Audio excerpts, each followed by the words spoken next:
नमस्कार आप सभी को। मेरा नाम ललिता राठी है। ब्लॉक बहादुरगढ़, डिस्ट्रिक्ट जज्जर और स्टेट हरियाणा। आज मैं बात करने वाली हूँ जलवायु परिवर्तन पर। इस विषय पर मैंने कुछ लिखा है, मैं वही शेयर कर रही हूँ। जलवायु परिवर्तन सबसे बड़ा खतरा। जलवायु परिवर्तन हमारी पृथ्वी के लिए एक बहुत बड़ा खतरा है। आज जितने भी खतरे हमारी आंखों के सामने मंडरा रहे हैं, उन सब में सबसे बड़ा खतरा जलवायु परिवर्तन का है। इसे हम सबको मिलकर रोकना होगा। अगर इसे नहीं रोका गया तो आगे आने वाले कुछ सालों में पृथ्वी से मानव जाति का नामो निशान मिट जाएगा। आज वक्त बहुत तेजी से हमारे हाथों से निकलता जा रहा है, या यूं कहें कि लगभग निकल चुका है। लेकिन अभी भी वक्त है, संभला जा सकता है, समझा जा सकता है, इसे रोका जा सकता है। लेकिन अभी भी अगर हम नहीं जागे तो फिर वही बात होगी कि अब पछताए क्या होत, जब चिड़िया चुग गई खेत। समय निकल जाने पर पछतावे का कोई फायदा नहीं होगा। जलवायु परिवर्तन के कितने ही भयंकर परिणाम प्रभाव हमारे सामने देखने को मिलते हैं। विदेशों में बाढ़, सूखा, जंगलों में आग, अलग अलग जगह पर होने वाले प्रभाव हमारे सामने हैं। इसके कारण कितने ही हमारे आसपास रहने वाले जीव जंतु विलुप्त हो चुके हैं। लेकिन मानव जाति को इससे कोई फर्क नहीं पड़ता। क्यों? क्योंकि वो सांस ले पा रहा है, वह जीवित है।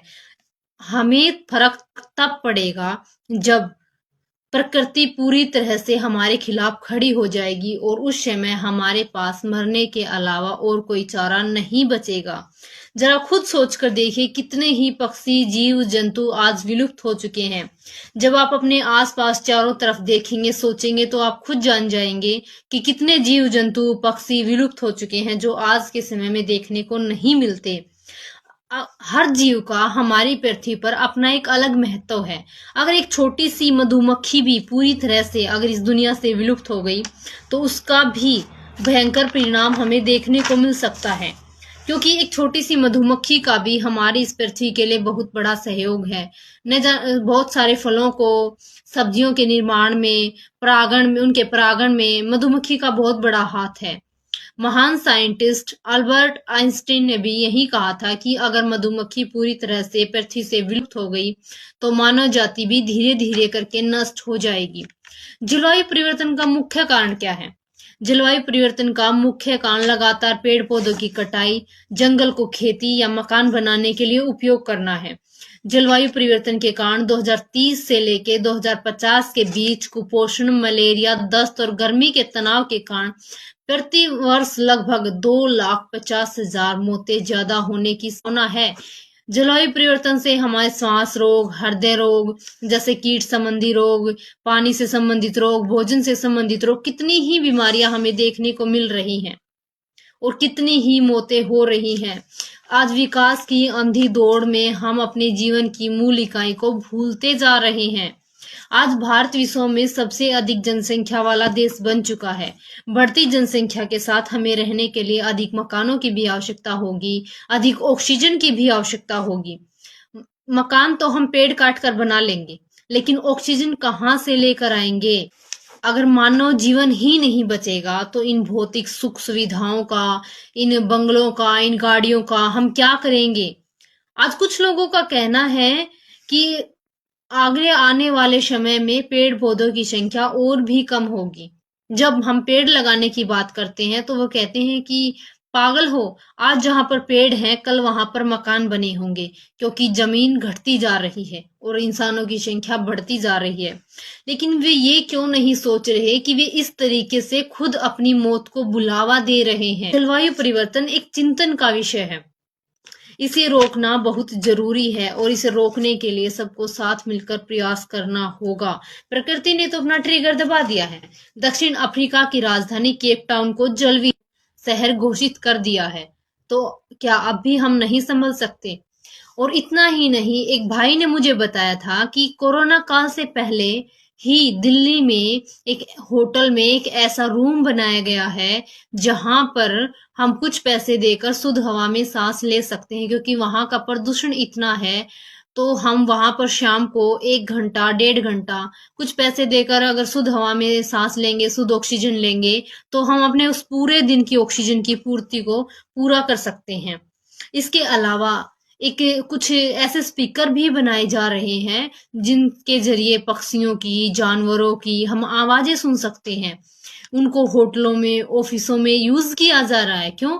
क्योंकि आज असल में कितने ही जीव-जंतु हैं जो हमारे बीच नहीं हैं और हैं तो सिर्फ़ नाम मात्र के देखने को मिलते हैं। इसलिए उन स्पीकरों का इस्तेमाल किया जाता है ताकि हम प्रकृति से जुड़े रहें, हम इससे अलग ना हों।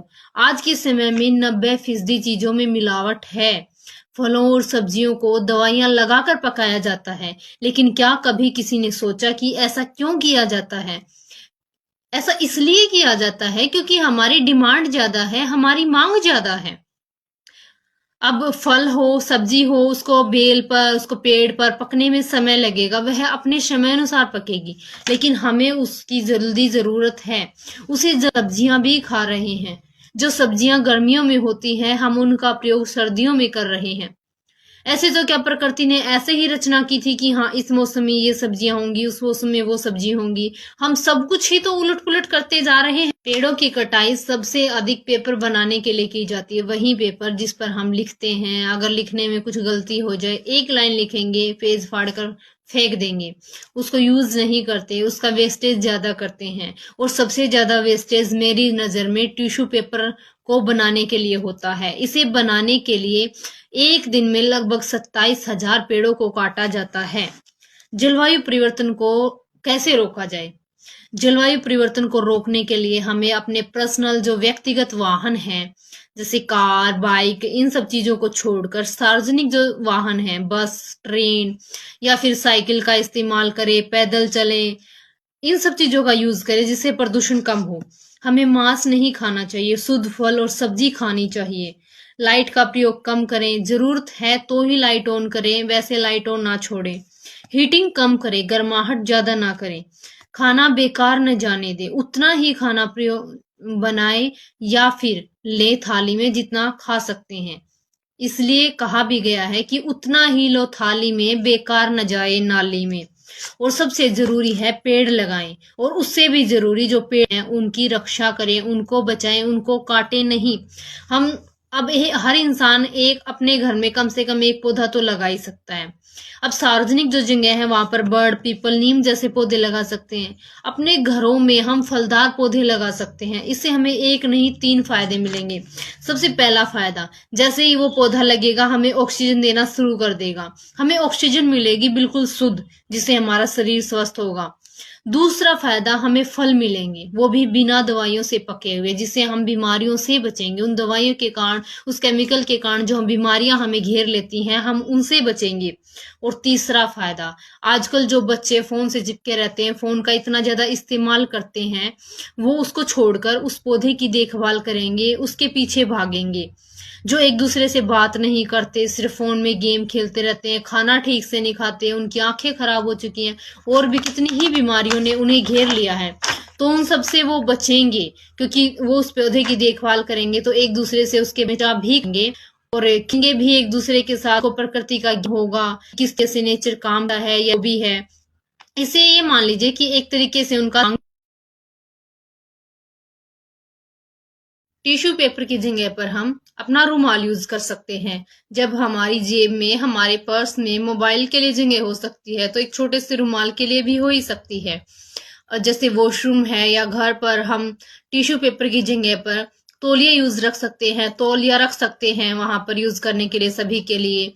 जब टिश्यू पेपर नहीं थे तब भी तो हम इन्हीं चीजों का इस्तेमाल करते थे।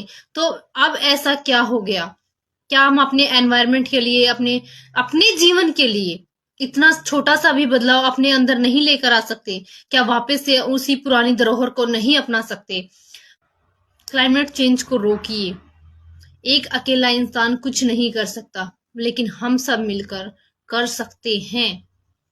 Together we can stop climate change. इसलिए हम कहते भी हैं, stand with nature, not against with nature. प्रकृति के साथ खड़े हों, उसके खिलाफ नहीं। मुझे जो कहना था वो मैं कह चुकी। अब आपकी मर्जी है, आप इसको मानते हैं या नहीं मानते। अगर मेरी बात आपको सही लगे और अच्छी लगे तो प्लीज इसे ज्यादा से ज्यादा शेयर जरूर करें, ताकि सभी लोगों को जलवायु परिवर्तन के बारे में पता चल सके और हम सब मिलकर इसको रोक सके। बिकॉज एक अकेला कुछ नहीं कर सकता, and together we can stop climate change. इसलिए इसलिए अब मैं फैसला आप पर छोड़ती हूँ। आपको क्या करना है? प्रकृति के साथ खड़े होना है या उसके खिलाफ खड़े होना है, वो आपकी मर्जी है। धन्यवाद।